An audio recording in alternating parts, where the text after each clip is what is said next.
ভালোবাসি তোকে। লেখনীতে সালমা চৌধুরী। পর্ব 2। এত বছর পর নিজের রুমটা আশ্চর্যান্বিত নয়নে দেখছে আবির। সেই পরিচিত ঘ্রাণ যেখানে সে নিজের জীবনের 12টা বছর কাটিয়েছিল। যেই রুমটা ছিল তার একান্ত ব্যক্তিগত, আজও তাই আছে। একটা জিনিসও এদিক সেদিকে হতে দেননি আবিরের মা, মালিহা খান। এমনকি রুমে বছরের পর বছর তালা দিয়ে রেখেছেন তিনি। যখনই ছেলের কথা মনে হতো ছেলের রুমে এসে নীরবে কেঁদে যেতেন যেন কেউ বুঝতে না পারে। আবির রুমে ঢুকে লাগেজ খুলে নিজের পরনের টি-শার্ট হাতে শাওয়ার নিতে চলে যায়। শাওয়ার শেষে বের হলেন একটা কফি কালার টি-শার্ট আর একটা ট্রাউজার পরে হাতে টাওয়েল নিয়ে মাথার চুল মুছতে মুছতে। খাটে বসে আছে তানভীর। লাগেজ নিয়ে এসে রুমেই বসে আছে সে। তানভীরকে দেখে আবির জিজ্ঞেস করছে, কি হলো, কিছু বলবি? তানভীর মুচকি হেসে জিজ্ঞেস করছে, আচ্ছা ভাইয়া ওই লাগেজটা ধরতে দিলে না কেন? কি আছে ওইটাতে?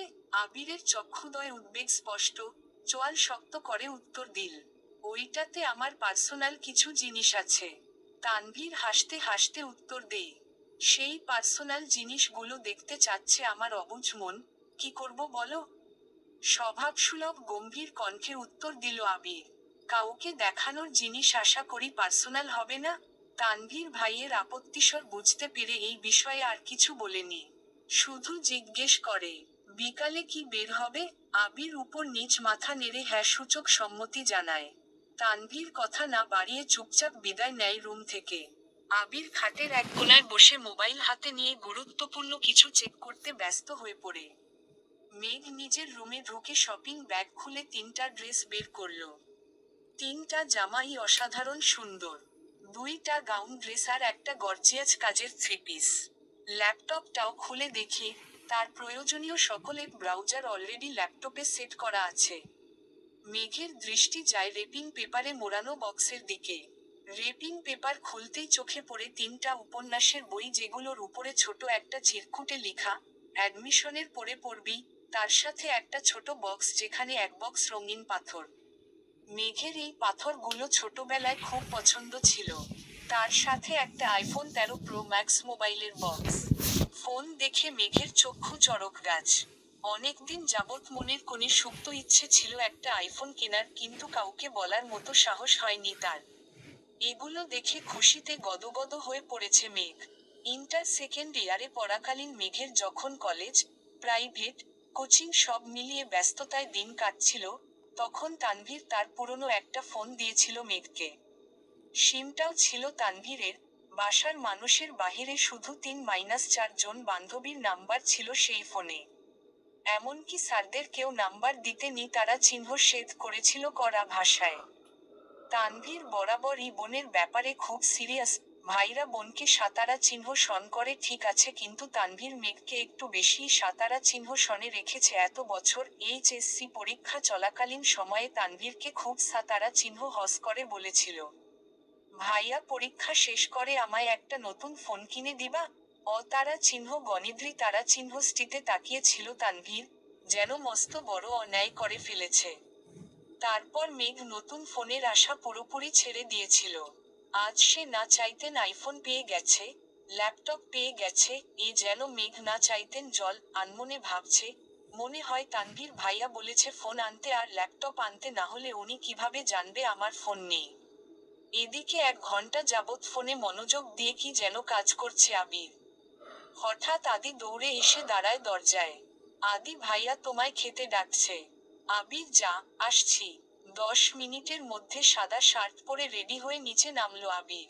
অসময়ে তেমন কেউ নেই নিচে। বিকাল 4টা বাজে, সবার খাওয়া শেষ অনেক আগেই। মালিহা খান বসে ছিলেন ছেলের জন্য। ছেলের ফিটফাট হয়ে রেডি হওয়া দেখে মালিহা খান জিজ্ঞেস করছেন, কোথাও যাবি? আবির বলল, হ্যাঁ, একটু কাজ আছে। আবির চুপচাপ খাবার খাচ্ছে। ছোটবেলা যা যা সে পছন্দ করত সব রান্না হয়েছে আজ।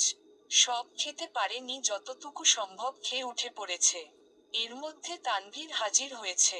শান্ত কণ্ঠে বলল, ভাইয়া রেডি আমি। এখন যাবে নাকি লেট হবে? এখনই বের হব। মালিহা খান রান্নাঘর থেকে ডেকে বলছেন, গাড়ি নিয়ে বের হবি না? চাবি নিয়ে যা।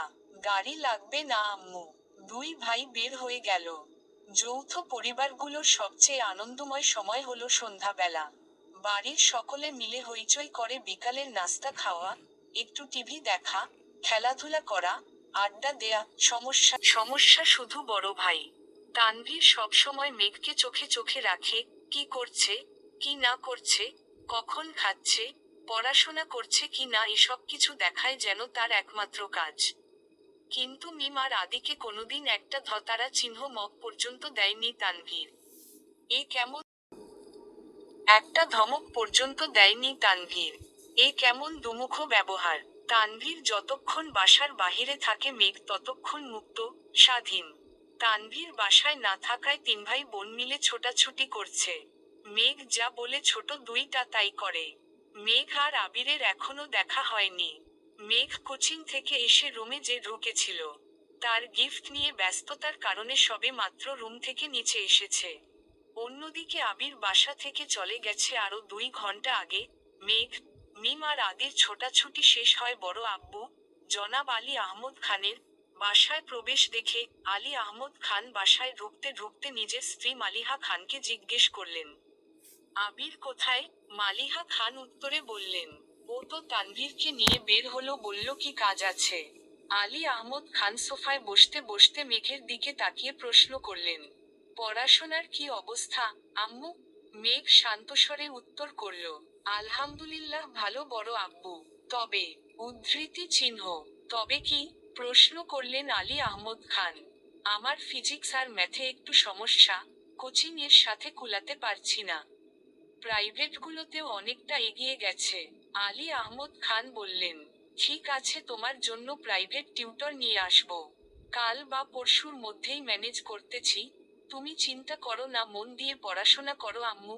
তোমার ভাই তানভীর তো আমার কোনো কথা শুনে না, আর না শুনে তোমার আব্বুর কথা।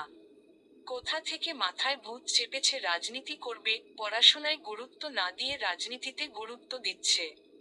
তুমি পড়াশোনা করো ভালো করে, মেডিকেলে অথবা ঢাকা বিশ্ববিদ্যালয়ে যেন চান্সটা হয়ে যায়। জি বড় আব্বু, চেষ্টা করব। খেয়েছো কিছু তোমরা? আলী আহমদ খান জিজ্ঞেস করলেন। এবার উত্তরটা মিম দিল। হ্যাঁ বড় আব্বু, খেয়েছি আমরা। ঠিক আছে, এখন রুমে গিয়ে পড়তে বসো। তিন ভাই বোন কোনো কথা না বলে তিনদিকে যার যার রুমে চলে যাচ্ছে। রাত 9টায় বাড়িতে ঢুকে আবির আর তানভীর খাবার টেবিলে খেতে বসেছেন তিন ভাই আর আদি। মিম, মেঘ কেউ নেই। রান্নাঘরে তিন যা খাবার রেডি করছেন। বিকেলে আবির সাদা শার্ট পরে বেরিয়েছিল। সাদা শার্টের 2-3 জায়গায় একটু একটু রক্ত লেগে আছে, আর আবিরের হাতে 3টা ওয়ান টাইম ব্যান্ডেজ লাগানো। নজরে পড়ে ইকবাল খানের। কিরে আবির, তোর হাতে কি হয়েছে? শার্টেই বা দাগ কিসের? এই কথা শুনে ছুটে আসেন মালিহা খান। কি হয়েছে আবির? বুকের ভেতর ছ্যাতো করে উঠেছে। একমাত্র ছেলের শরীরে একটা আঁচড়ও মা সহ্য করতে পারেন না। আবির, তেমন কিছু না, হাতে একটু লেগেছিল। ঠিক হয়ে যাবে, চিন্তা করো না। আর কথা না বাড়িয়ে সিঁড়ির কাছে চলে যায় আবির। আলী আহমদ খান ছেলের দিকে তাকিয়ে প্রশ্ন করেন, খাবে না? না আব্বু, বিকেলে খেয়েছি, খিদে নেই। একক উদ্ধৃতি চিহ্ন। এই বলে রুমের দিকে চলে যায় আবির। আবিরের কণ্ঠ শুনে মেঘ রুম থেকে বের হয় তাড়াতাড়ি। এতগুলো গিফট দিল, অবশ্যই ধন্যবাদ জানানো উচিত। 7 বছরে ভাইয়ের মুখটাও দেখেনি সে, কিন্তু মেঘ রুম থেকে বের হতে হতে আবির রুমে ঢুকে পড়েছে। মেঘের চোখ মুখে নীরবতা। নিচে গিয়ে সবার সাথে খেতে বসে।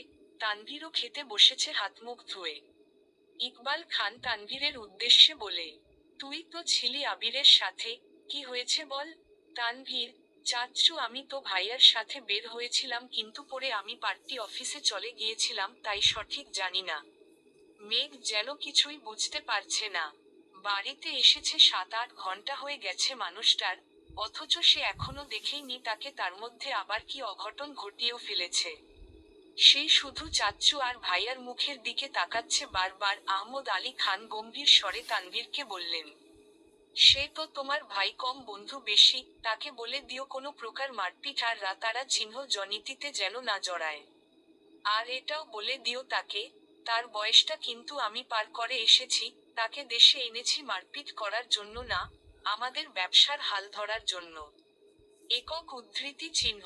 তানভীর, আসলে বড় আব্বু সামান্য হাত কেটেছে ভাইয়ার। আলী আহমদ খান, থাক আমায় কিছু বোঝাতে হবে না।